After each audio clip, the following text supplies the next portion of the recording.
Dan saya divonis penyakit acute myeloid leukemia. Kanker darah itu tidak ada stadiumnya, tapi ada jenisnya. Dan jenis saya itu adalah jenis yang paling progresif. Dan dokter bilang, Bill, usia kamu cuma 3 bulan. Di situ, apakah saya takut dan bergetar lutut saya? Pasti. Yang sangat mengerikan adalah ketika dokter masuk ke dalam kamar dan dia mulai jelaskan tentang proses kemonya.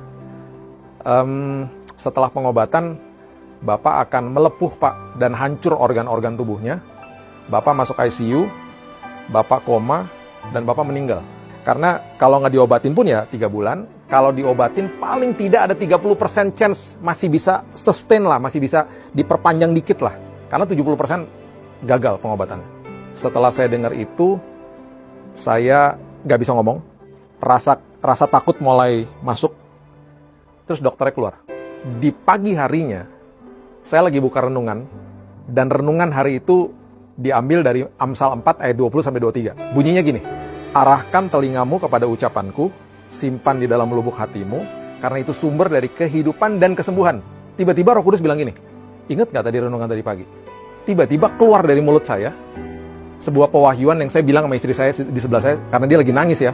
Saya bilang gini, sayang, yang tadi dokter katakan itu kan kenyataan ya? Iya.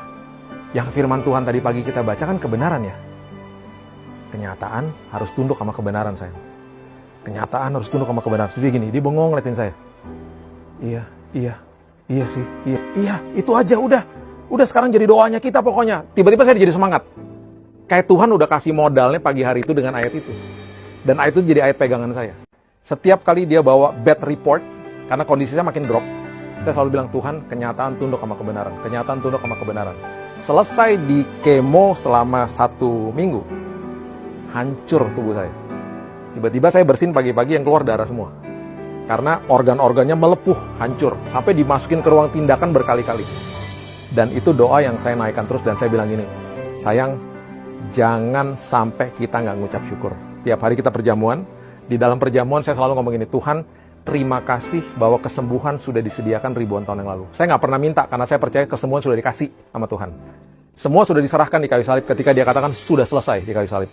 It is finished.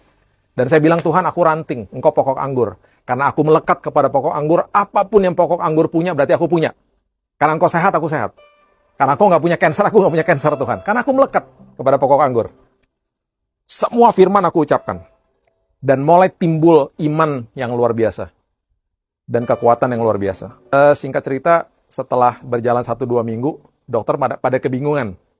Karena kok pasien kemo, makannya lahap.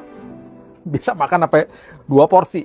Dan dia akhirnya menulis jurnal bahwa ini pasien pertama yang nggak punya sariawan. Kan cairannya keras, panas. Kok bisa nggak ada sariawan sampai di center-center? Dia tulis jurnal, ini pasien pertama yang kayak begini gitu ya. Tiba-tiba dalam hitungan 1 bulan, di bulan Februari, ada 10 dokter yang ngecek saya.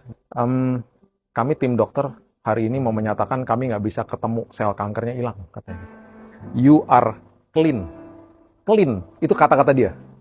You are clean. Dari situ dia masih nggak percaya juga.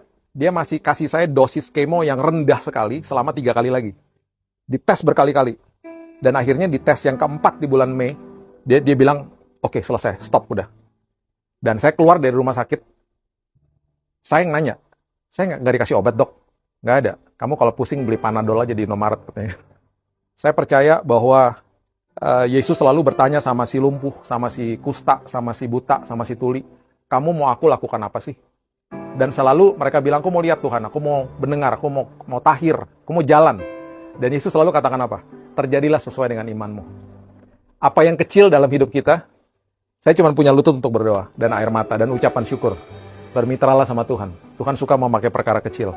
Apapun yang kita miliki saat ini, nggak usah kecil hati, walaupun hanya punya air mata, perbesar kapasitas imanmu, dan katakan kepada Tuhan, dan berterima kasih bahwa pemulihan, kesembuhan sudah diberikan dan sudah disediakan sama Tuhan bagi kita.